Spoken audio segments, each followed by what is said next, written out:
nice too. I know it's been a while, actually more than a while. Here we are. 안녕하세요. 배우자 외도 당당하게 말한다. 역풍당당 묻지마 캔디 에프킬라 칙칙입니다. 오늘 주제는 바람에 대처하는 법 제53화 아내가 자주 묻는 질문 2입니다. 시작하기 전에 좋아요와 구독 버튼을 꾹 눌러주세요. 네, 안녕하세요 여러분. 오늘은 카페 게시판에 올라온 아내분들의 질문 글 및 사연을 정리해서 여러분들에게 도움이 될 만한 내용으로 진행하고자 합니다. 먼저 칙칙님이 읽어주시겠습니까? 네, 상간녀 주거침입 형사고소 해보신 분 계시나요?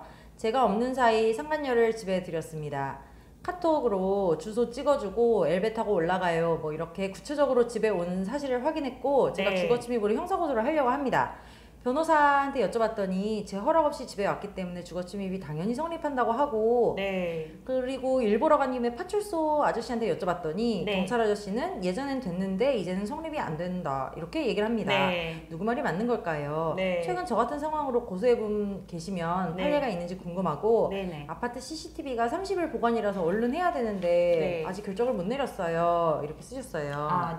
일단은 저라면은 파출소에 계신 경찰분은 경찰 업무에 대해서는 전문가이겠지만 아무래도 법의 부분에 있어서는 변호사분이 더 전문이지 않을까 싶고 사실 실질적으로 저희 카페에 올라온 글 중에서 그 거주하는 분들의 의사에 반해서 들어온 경우는 주거 침입죄가 성립되는 걸로 알고 있습니다. 칙칙님 추가로 한 번 더 증거 확보라던가 이 부분에서 설명해 주시겠습니까? 파출소 아저씨한테 물어보지 마시고 고소장 변호사님한테 뭐 부탁을 하든 본인이 쓰든 해서 작성을 해가지고 경찰서로 접수를 하시면 되고 아파트 CCTV도 얼른 털어야죠. 그거를 뭐 근데 뭐 상간녀가 우리 집에 들어온 것 같아요. 뭐 주거침입으로 고소하려고요. 막 이렇게 얘기하면은 안 보여줄 수 있어요. 그 사람들도 사무적이고 귀찮은 일에 연루되고 싶지 않고 그러니까 안 보일 수 있으니까 거짓말을 조금 해야죠. 약을 좀 쳐가지고 현관 앞에 내가 자전거를 세워뒀는데 뭐 그게 없어졌다 누가 훔쳐간 것 같다 아니면은 뭐 현관 앞에 화분을 내놨는데 그걸 누가 가져갔다 어느 날 몇 시에는 내가 봤는데 몇 시에 봤더니 나갔다 들어왔더니 없더라. 요 시간대다. 요 시간대만 좀 보여달라. 이렇게 보여주면 다 보여줘요. 그러니까 그렇게 좀 해가지고 보여달라고 하시고 또 그거를 뭐 캡처 떠달라 어째달라 뭐 파일을 달라 막 이러면 수상하잖아요. 그러니까 그냥 그 아저씨가 보여줄 때 옆에서 조용히 이거 카메라 해가지고 이렇게 싹 찍는 거죠. 동영상으로. 맞습니다. 그러면 그 여자 왔다 갔다 하는 게 보일 거 아니에요. 그리고 그 카톡으로 뭐 주소 찍어주고 엘리베이터 타고 올라가요 뭐 이런 거 그런 것도 다 캡처 당연히 해놓으셨겠죠? 맞아. 그거랑 엮어야지. 네, 알겠습니다. 그렇죠. 이제 두 번째 질문입니다. 유책 배우자 소송 기간이 있나요? 상대가 유책이지만 아이들을 지키겠다는 책임감에 이혼소를 취하했는데 오늘 상대방 유책 배우자가 이혼소장을 보냈네요. 기각하고 싶지만 진짜 더러워서 이혼하는 조건의 위자료와 재산분할 양육비 단디 받고 끝내고 싶은데 3월 말에 알고 곧 6개월이 되거든요. 뭐 지금 8월이니까요. 듣기로는 6개월 지나면 유책 배우자의 그 유책 사유도 없어진다는데 맞나요? 진짜 더럽고 치사해서 못 참겠네요. 여기서 지금 문제는 유책 배우자가 아마 상간소 판결문 있는 걸로 사례가 되는데요. 그 판결문에 증거가 있다라고 한다면 유책 배우자 그 기간은 원래 일반적으로 6개월이라고 말을 하지만 그 기간이 지나서 해당 유책 배우자가 소송을 걸면은 기각이 돼요. 판결문 가지고. 근데 문제는 그 기각이란 말은 그 유책 배우자가 이혼소송을 청구함에도 나는 그 원치 않는다는 건데 아내분이 이미 먼저 이혼소를 걸었던 흔적이 있다는 거죠. 그죠. 취하를 했지만 의사가 있다라는 부분이 보여지고 파탄 사유라든가 여러 가지를 하는 경우라면 굉장히 위험할 수도 있다라고 생각이 들거든요. 뭐 칙칙님은 추가적으로 더 생각한 거 없나요? 이 상황에서는 재산 분할이나 양육비 같은 거를 유리하게 협상을 하시려면 일단 지금 들어온 이혼 소송을 기각을 시키면서 해야 되고 만약에 진짜 나는 그냥 빨리 끝낼래 하고서는 반소를 걸어서 이혼하면은 그냥 어차피 위자료 1,000만 원, 2,000만 원 받고 재산 분할은 기여도에 따라서 법대로 칼같이 분할해서 뭐 결혼 생활 한 10년 되셨으면 반발 분할되고 그런 거잖아요. 근데 이렇게 할 거면 여태 증거 잡고 버티고 이혼 소송 했다가 취하하고 왔다리 갔다리 한 보람이 없잖아요. 그러니까 일단 상간녀송 만약에 안 하셨으면 그거부터 하셔야 되고 이혼은 기각한다고 하시고 그리고 아까 캔디님이 말씀하셨듯이 아내분이 먼저 이혼서를 걸었었기 때문에 네, 남편은 네. 그렇게 주장을 할 거라고요. 네. 이미 파탄이 났고 네. 저 여자도 이혼할 건데 네. 오기나 보복에 의해서 네. 안 해준다라고 주장을 분명히 할 거예요. 네. 그런데 그것 때문에 너무 쫄거나 걱정하지 네, 마시고 그럴 것 같아요. 네. 네. 이렇게 그러니까 재판부에 이렇게 잘 호소를 하셔야죠. 네. 이혼 소송을 내가 걸 당시는 남편이 바람났다는 거에 내가 너무나도 화가 나가지고 네. 남편한테 표현도 하고 싶고 복수도 하고 싶어가지고 내가 충동적으로 그렇게 한 거였다. 겁도 주고 싶고, 네, 겁주고 네. 싶고 뭐 주변에서 부추기기도 하고 그래서 내가 그때 심신미약 상태였대. 약간 그런 식으로 하는 거지. 근데 네. 나중에 내가 감정이 정리되고 생각을 해보니까 가정 지키는 게 더 중요하고 자식들도 있고 하니까 네. 지금은 가정을 꼭 지키고 싶다. 네. 그래서 다시 취하를 한 거다. 네. 네, 그렇게 해야 되고 기본은 일단 남편이 유책 배우자이면서 소송을 건 거니까 네. 기각을 원한다. 네. 이렇게 하셔야 돼요. 그러니까 어떻게 말을 하느냐에 따라서 달라질 것 같아요. 그죠. 그쪽에서는 끊임없이 저 여자는 원래 이혼을 원했다. 그죠. 근데 생각해보니 자기가 손해볼 것 같으니까 재산 부분에서 기각을 하는 거다라고 네. 하니까 그 부분에 다툼은 조금 있을 것 같긴 한데 원칙적으로 유책 배우자의 그 정말 유책 책임이 있는 부분은 네. 뭐 다른 걸로는 감당이 안 되는 거니까 웬만하면은 좋은 변호사님 만나셔서 잘 해결될 거라고 네. 생각됩니다. 아마 변호사님들도 이런 경우에는 그냥 어차피 이거 안 된다 그냥 반소 걸어가지고 이혼해라 막 이렇게 할 수도 있어요. 네. 근데 아내분이 소신을 가지셔야 되고 네. 자신감을 가지셔야 돼요. 네. 그리고 이거 이혼 기각을 진행하면서 저도 이제 이혼 기각으로 왔었잖아요. 근데 그때 네. 진짜 힘든 게 나는 속으로 진짜 저 새끼 죽이고 싶고 이혼 진짜 이미 1000번도 넘게 해서 나는 저 새끼랑 막 이혼하고 싶어. 근데 오기나 보복에 의해서 이혼을 안 해주는 게 티가 나면 안 돼요. 좋대요. 네. 네, 그래가지고 오기나 보복에 의해서 한 게 아니고 난 진짜 가정을 지킬 거라고 나 스스로 세뇌를 시키면서 아침마다 네. 이혼 안 해 막 이렇게 하고서는 법원에 가가지고 막 울면서 이혼 안 한다고 하고 이렇게 하는 거거든요. 네네. 이혼을 원해도 기각시키려면 진짜 네, 저희 연기를 좀 사실 해야 돼요. 뭐 치킨님하고 저하고 기각의 달인 아닙니까? 기각의 달인이죠. 네, 저 그렇게 맞아요. 폭행하고 뭐 다 부시고 난리 쳐도 결국 기각됐거든요. 네. 별별짓 다 해도 유책을 못 이겨요. 아니 아무리 뭐 우리가 뭔 유책을 짓을 져요, 해도, 유책이. 네, 우리가 뭔 짓을 해도 남편이 바람핀 거 그거 우리 네. 못 이겨요. 네네. 네, 절대 그럼- 걱정 안 하셔도 돼요. 네, 이제 세 번째는 한번 다시 읽어주시겠어요? 네, 헤어지다 만나다 반복. 네. 헤어졌다가 다시 만나다가 그러네요. 어떻게 네. 끝내야 할까요? 네. 헤어지려고 했을 때 남편이 그년 신상을 스스로 다 알려줘가지고 그년 직장 얼굴 다 알고 있습니다. 그리고 그녀는 전화번호를 바꿨고요. 네네. 헤어지려고 한 것 같긴 한데 네. 다시 처음 만나는 걸 내가 네. 발견했습니다. 가족사까지 얘기했었는데 네. 지 애비도 상간남. 지 애미 힘든 거 보고 자랐으면서 남의 집 상간지라는 쓰레기네요. 참 보고 배운 대로 하네요. 전화해서 네 부모도 상간짓 하더니 니년도 그러냐라고 얘기하면 열받을까요? 남편 놈이 어차피 다 말해준 거고요. 남편 놈이 이번 달 내로 끝낸다고 하는데 기다려봐야 할지 아니면 이건 시간 벌기인지 헷갈립니다. 일단 진정하시고 부들부들 내가 부들부들 떨려 진짜. 사실 스스로 헤어지지 않고요. 특히 더 걔 같은 경우는 이번 달까지만 기다려줘, 한 달만 시간 줘. 어떤 분은 이번 연말까지 기다려달라고 하셨더라고요. 맞아. 근데 이제 아내분이 기다린다고 하시더라고요. 그래서 제가 연말- 아내분이 기다리신다는 제가 뭐라고 하겠습니까? 근데 뭐 그 아내분 사연도 20년을 기다렸는데 뭐 몇 개월 더 못 기다리겠냐고 그렇게 말씀하셨는데 속상하네요. 너무 아내분이 이쁘고 착하셔가지고 제가 독하게 말을 못했거든요. 또 알고 보면 그런 또 사연이 있긴 하더라고요. 네네. 부들부들 떨지 마시고요. 절대 기다리지 마세요. 바로 치셔야 됩니다. 그리고 아내분이 착각하시는 게 이건 뭐 네. 헤어졌다 만났다 한다고 하시는데 아니고 그냥 근데 안 계속 헤어지고 만나는 쭉 거예요. 만나는 거예요. 네, 진짜 계속 아내분이- 만나는 거예요. 아내분이 발견했다가 넘어갔다 발견했다 넘어갔다 하는 거지 네. 이건 헤어졌다 만났다가 아니거든요. 맞아요. 절대. 네네. 그만큼 그년이랑 끈질기게 안 떨어지고 있는 거고 둘이 깊은 사이라는 네. 거고요. 아내분을 그만큼 우습게 알고 기만하고 있는 거고 네. 들켰는데 다시 만나면요 더 세게 붙는다고 우리가 매번 매주 네. 얘기하는 거거든요. 진짜. 네. 들켰는데 그거를 그 당시 못 끊어내면은 더 깊게 붙고 네. 더 우습게 하니까 네. 남편 놈한테 시간 주고 뭐 하고 뭐 이번 달까지 기다릴게요 뭐 제발 그러지 마시고 네. 상관에 바로 지금 치셔야 돼요. 괜히 이거 지금 여기 무슨 네 애미 애비도 뭐 그러냐 하고 전화해가지고 괜히 약 올릴 생각 하지 마세요. 상관이 약 올려가지고 좋을 거 없어요. 상관이한테 더 남편한테 들러붙고 이거는 진짜 박살을 내려면 진짜 찾아가가지고 그년 애미 애비한테 찾아가가지고 박살을 내야 되는 거지 전화로 뭐 네 엄마 네 아빠 어쩌고저쩌고 해봤자는 아무 소용이 없는 거거든요. 그냥 저희가 누누이 강조하는데요. 네. 깨똑, 문자, 전화 하지 제발. 마세요. 그 다음에 절대로 눈물 반성하는데 그냥 이번엔 용서해 주려고요. 부처가 되셨습니까 아내분들? 절대로 스스로 헤어지지 않고요. 네. 그분들 3개월이나 어떤 분 10년 뒤에 와서 울고불고 난리치면서 바로 그날 소송하시고 그러세요. 네. 절대로 스스로 헤어지겠다는 말 믿지 말고요. 응징하셔야 되고 소송하셔야 됩니다. 그렇게 하기 위해서는 빼박 증거 얻어야 된다는 거 잊지 말았으면 좋겠고요. 네. 자, 그 다음에 네 번째 사연 말씀드릴게요.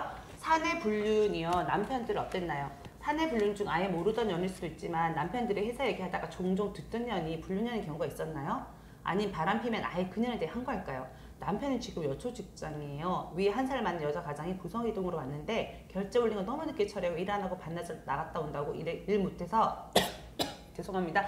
짜증난다고 하는데 근데 가끔 남편 핸드폰 보면 카톡 약간 친해 보이는 여직원도 있는데 막상 그 여직원 얘기는 딱 한 번밖에 못 들었어요.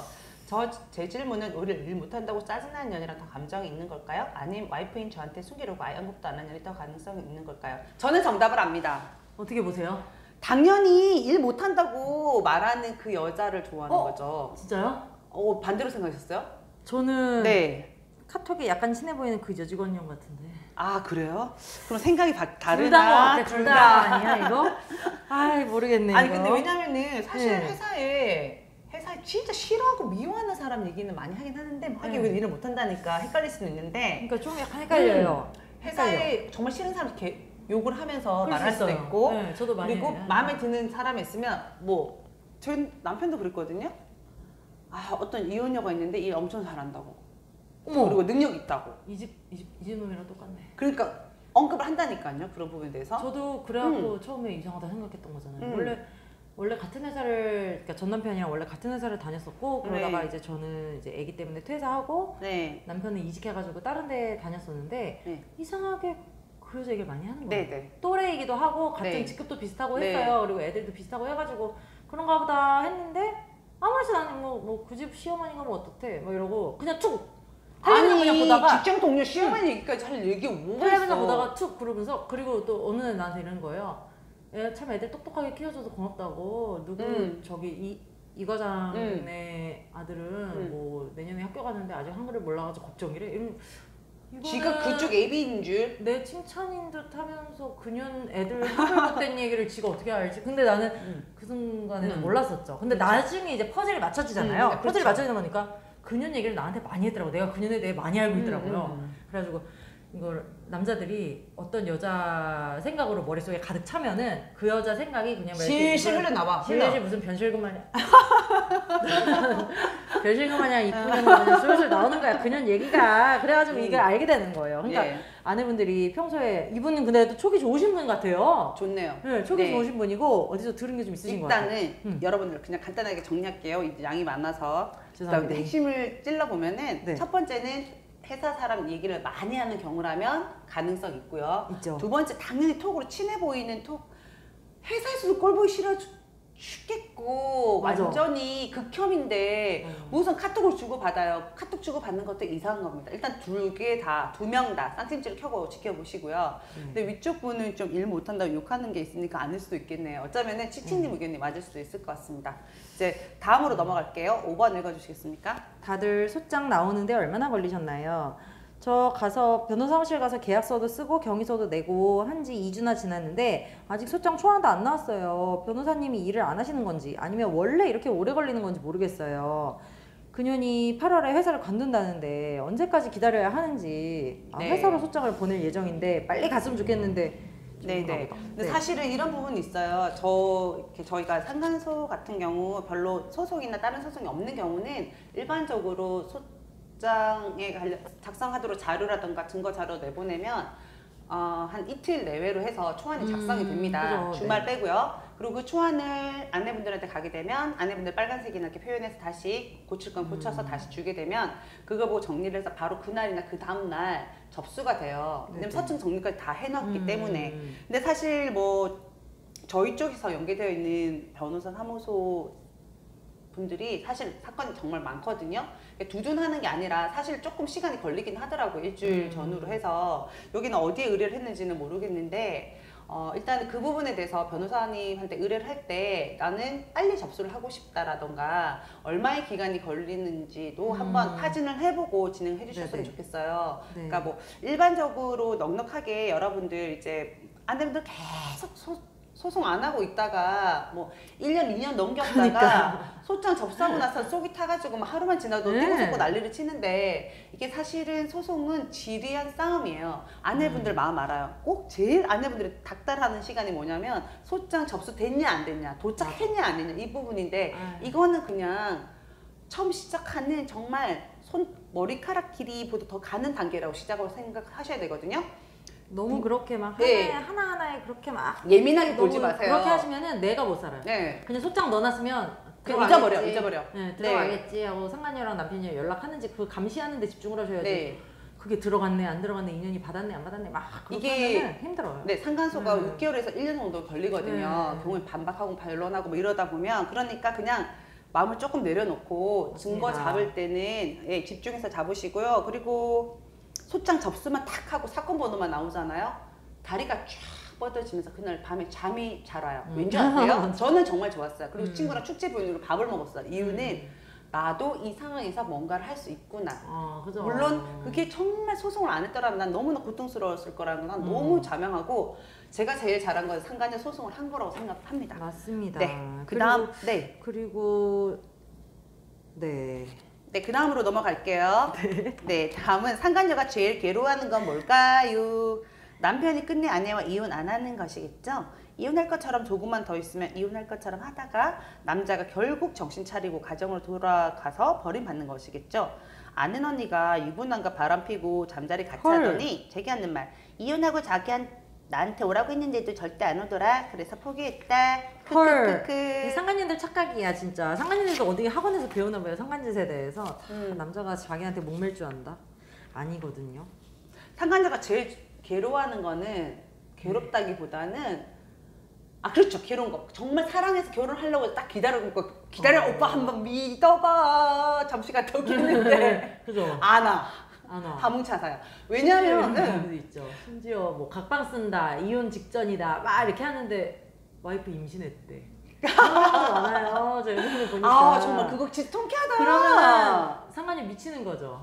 그러네. 각방 쓰다더니 임신했다더라. 상간녀도 미치는 거예요. 자기랑만 잘 줄 알았는데 와이프랑도 사이 깨졌거든. 상간녀는 착각이죠. 네, 어쨌든 상간녀가 제일 괴로워하는 건 내가 이렇게 해봤자 난 죽을 때까지 첩살이밖에 못한다. 난 본처에 등재되지 못한다. 네. 나는 그냥 세컨드일 뿐이다. 라는 거죠. 너는 혼인관계 증명서에 올라가지 않아. 병신들아. 정신 똑바로 차리고 너희들은 괴로워할 게 한두 가지가 아니야. 남자 새끼들은 맞습니다. 그냥 너하고 물고 빨고 섹스하는 게 목표지 너랑 가정을 이루고 합법적으로 다른 사람들 공개적으로 하고 싶은 마음 1도 없는 거야. 그렇다면 맞습니다. 너랑 결혼해서 살아야지. 빙구들아. 정신 차리고 지금이라도 안 늦었으니까 인간답게 살기를 바란다. 네. 제가 오늘 지식인에서 상간녀 쳐보면은 상간녀들이 어디 가서 말도 못하고서는 지식인에다가 되게 많이 물어요. 인강이라서 많이 물어보는데 오늘 그거 보면서 너무 통쾌하기도 하고 인생 왜 이러고 사냐 이런 게 많았어요. 그러니까 상간녀들이 제일 괴로워하는 건 일단 소장을 받고 나서 이 소송에 어떻게 대응을 할 것인가. 그리고 막 그런 글도 있었어요. 이 남자가 나뿐만이 아니고 소장을 보니까 나 말고도 딴 년이 또 피고에 들어가 있다는 거예요. 그러니까 혹시 이 남자가 이렇게 바람둥인데 그러면은 내 위자료 내가 돈 물어줘야 되는 건 아는데 좀 덜 물어줘도 되냐 이래가지고 제가 댓글 딱 달았거든요. 뭐라고요? 남자가 바람둥이라고 해가지고 유부남인 줄 알면서도 붙어먹은 죄가 희석되냐? 참 근데 악플의 달인이야. 아니 그게 아니라 3천만 원 준비해라 말하면서 막 업무가 많으신 걸로 알고 있는데 지식인은 상간녀들한테 답변까지 달아주고 상간녀의 심리를 또 알아야 되니까. 그렇구나. 상간녀 심리를 알아야 돼요. 혼자서 쫑알쫑알 되시더군요. 혼자 쫑알쫑알. 지식인은 상간녀가 왜 글을 남긴 거야? 그러시더니 많아요. 어쨌든 오늘은 그냥 간략하게 뭐 크게 어려운 부분 없이 얘기를 나눠봤는데요. 간략하게 20분을 또 말했네요. 오늘은 여기까지 하도록 하겠습니다. 여풍당당 사랑해주시는 여러분 뭐 댓글이 너무나 좋은 글이 넘쳐나서 저희가 뭐 옆에서 너무 뿌듯하고요. 서로서로 도움 주는 저희 카페가 되었으면 좋겠습니다. 여풍당당 바람치유센터 검색해서 네이버의 카페에서 가입을 해주시면 감사하겠고요. 극복과 단계별 마음 치유 등 다양한 주제로 이야기 나누고 있으니까요. 여러분들 여풍당당에 들어오셔서 같이 사연 나누고 재미있게 지냈으면 좋겠습니다. 네, 우리 이제 다음 방송일에 또 좋은 주제로 만나요. 안녕.